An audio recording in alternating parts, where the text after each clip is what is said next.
sportive. Et nous allons voir donc l'Espagne qui a perdu son titre de championne du monde au concours général, qui est en deuxième position derrière la Russie et qui aimerait donc repartir au moins avec des médailles dans les finales, puisqu'il y a deux finales bien sûr, finale 3 ballons 3 cordes et finale 3 rubans,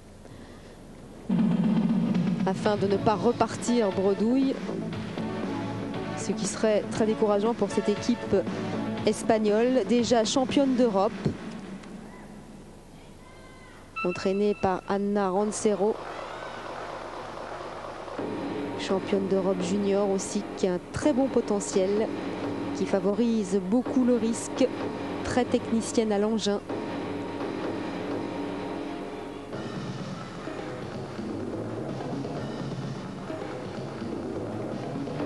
Vous voyez déjà là une prise de risque et un échange.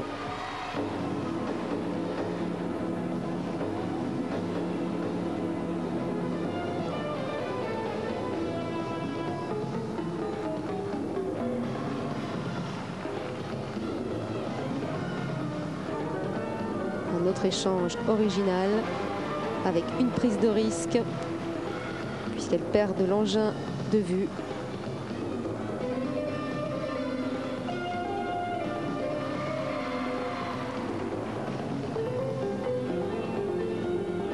Et un autre échange. Et regardez, c'est là que l'Espagne perd toutes ses chances de médaille.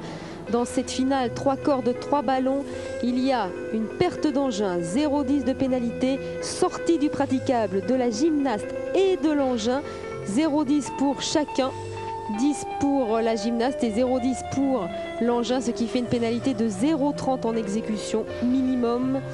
Et ça, c'est très grave. Ça a perturbé en plus toute la composition.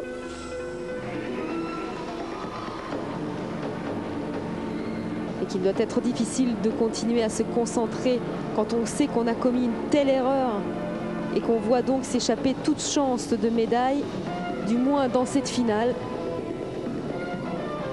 alors qu'on a déjà perdu son titre de championne du monde au concours général. Là, ça doit être très dur là, pour l'équipe espagnole.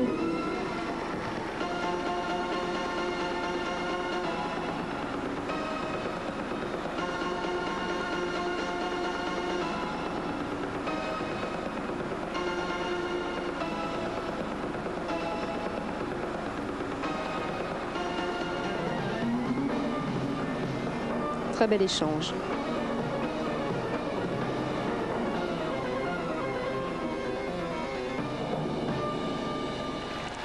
Et quel dommage. Et oui, la jeune gymnaste qui a perdu son engin, qui fond en larmes. Ça doit être très dur à supporter de perdre ainsi ses chances. Le public espagnol venu soutenir son équipe qui se lève dans les gradins, qui essaye de la consoler par ses applaudissements.